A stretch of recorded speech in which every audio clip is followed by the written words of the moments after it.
Oh my goodness me.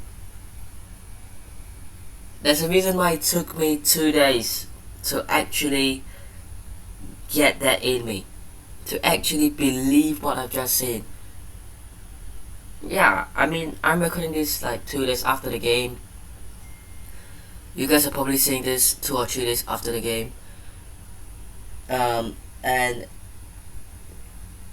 just when you think, okay, PSG, Chelsea, nah, no way they're gonna come back against City. Oh wait, surprise! Hey what's up guys, and welcome back to another Real Madrid review. I mean, the first leg was so entertaining that just when you thought it couldn't get better, boom, 3-1 to Real Madrid, which means we win 6-5 on aggregate, and we will go through to the final to play Liverpool. I mean, how do we begin this, right? Let's talk about the first goal, Mahrez. I mean, this was the goal that many people, including me by the way, and you know what's funny, I woke up because you know the time differences, so the match was being played like early morning for me, so I fell asleep, and by the time I woke up it was the 75th minute. So when I woke up, Mahrez has just scored, so I was like, nah, 1-0 down, 5-2 aggregate, no chance, right? It was a really good goal, really good. Had to give him credit for that, but I feel like the run and the assist from Bernardo Silva was better. A good pass to Mahrez and on his left foot into the near post. And we talked about this, right?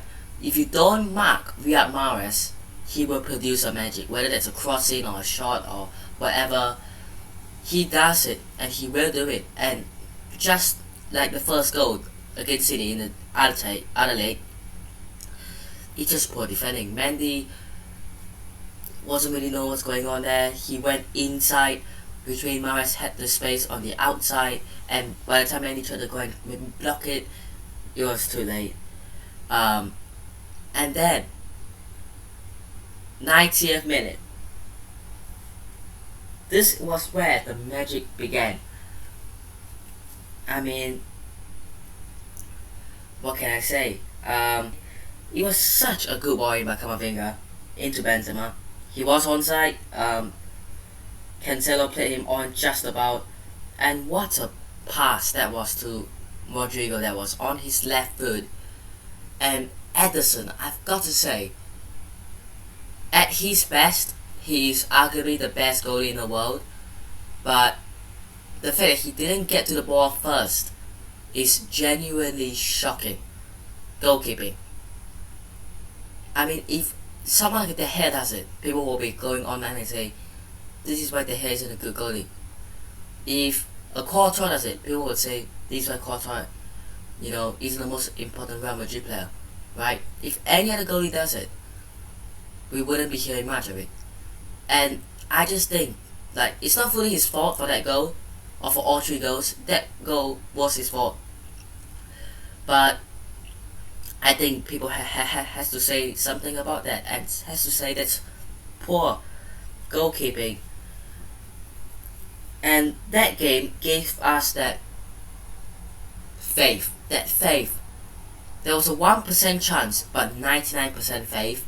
And when Real Madrid get that chance to come back into a game, you almost know they're gonna do it. Against PSG gave us a goal, and that was when we knew that Real Madrid were gonna score another 2-3 goals. We scored another 2, right? Chelsea in the second leg, when we scored that RODRYGO goal, maybe not so much, but we kind of would have predicted Real Madrid to win that game after Benzema scored in extra time, and against City as well. They should have killed us. And again, with Real Madrid is, if you don't fully stab them And I know this is not the best way to interpret this, but if you don't stab them to death fully, they're gonna take the knife out and stab you to death. And that is the problem. When Guardiola took Mahrez, took De Bruyne, maybe it was fitness issues, I don't know, right? But a side of me thinks that it was his mentality was job done. Let's just rest De Bruyne now. Let's bring Mahrez off, and let's let Gundogan to come back into the midfield to get little bit more of a defensive legs. Let's bring Fernandinho on, defensive legs. Let's just make subs that didn't really make much sense. I mean, maybe fitness issues, like I said, but De Bruyne, that creativity in that midfield taken off for Gundogan, who would argue is a more defensive player. Mahrez on the right hand side scored an incredible goal, taken off. And when we scored the 2 goals and went to extra time, it was bound to happen, because you look at the City front line. Yes, they might have brought Grealish on, right? But he missed 2 absolute sitters, right? I mean, it's just poor. It's just poor from City's point of view. Let's talk about the second goal from Real Madrid to make it 5-all on aggregate. Incredible. What a crossing by Carvajal. I think Asensio might have had a touch to the ball, but Rodrygo's header into the back of the net. Powerful header. And Rodrygo again. I genuinely believe Rodrygo is one of those players where he's having a good game. Every single player, not player, but every single fan would start saying, oh my god, he's got 2 goals, what a player he is. And when he has a 1 bad game, people will be like, you know what, Rodrygo, you're such a crap player. This is not a way to support a football team. If you are a glory hunter and you come to this football team, oh, if they win trophies, they're a good team. If they don't win trophies, they're a bad team. Or if he scores goals, he's a good player. If he doesn't score goals, he's a bad player. This is not a way to judge players. Yes, Rodrygo is an attacker and scoring goals is probably his duty. But for someone who barely even plays, I mean, he comes off the bench. Yes, he does play like a couple of games, but for someone who is more of a rotational player, to come up with such big games as well. The goal against Inter Milan to win it in the group stages. No one talks about it, but it's a big goal, right? Because it's 1-0 and he got the winner, right? Chelsea, Espanyol, and now City. Even though Espanyol might not be that important, but he still got 2 goals. You can't not give it to him for that. I just want to say that I think Rodrygo will stay. Like, there has been rumors that he will leave for 40 million, but what is the point of selling? He might not play. He probably won't when we go out and get Mbappe or any other player. You know, he probably won't play. But I think he's a good squad player, and whether he wants to play more and wants to join another club, it's his decision. But I think we should keep him. And in extra time, maybe not a controversial penalty decision. I think it was a penalty. I think City fans will argue that Diaz got the ball first, but I think it's hard to say and hard to call. That was so close, but I'm just gonna say Benzema, man. I think he got to the ball first. I think Diaz went and took him out. So yeah, penalty. And obviously he's got a cheeky Panenka against Edison in the first leg. I don't think anyone expected him to do it again. Yeah,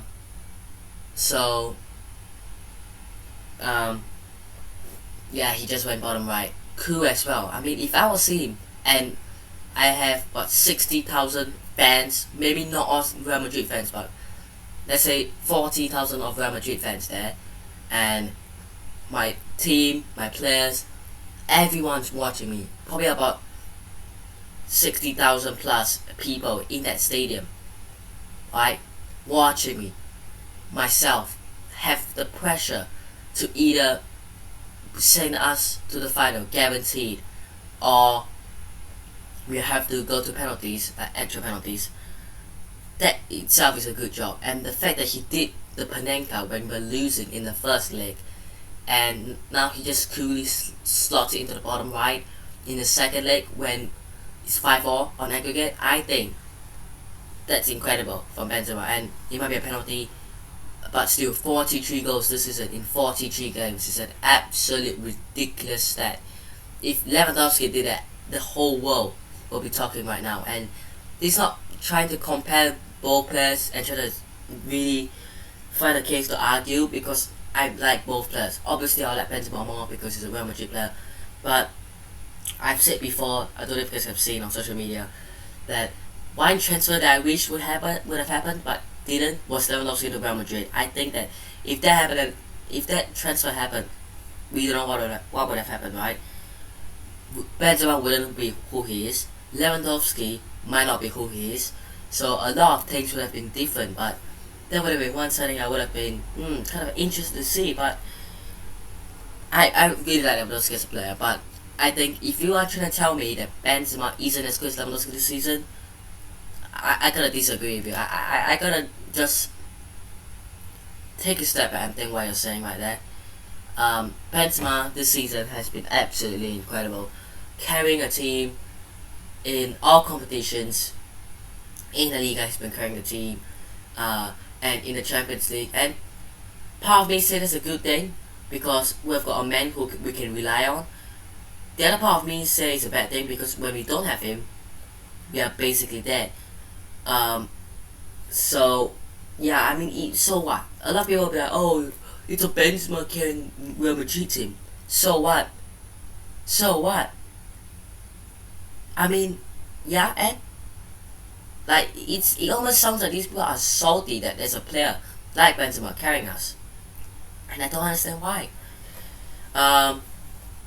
Now, this game was absolutely incredible. I want to talk about the clearance by Mendy. I don't think he got much credit for that, but credit to Mendy, that was an incredible clearance because had that gone in, game over. 2-0 City, what was it, 6-3 aggregate, and yeah, that is it. But Mendy, that was incredible. Courtois saved Grealish shot as well, so Grealish had 2 chances that he could have scored, both wasted. And yeah, I mean, in the second half of extra time, or not second half, but in extra time, I'm pretty sure Foden had a header saved by Courtois, and straight away Valentino couldn't convert from the rebound. That was a really big chance for City as well. So overall, I think in this game, City had more of the chances. We had no shot on target for 90 minutes until RODRYGO's.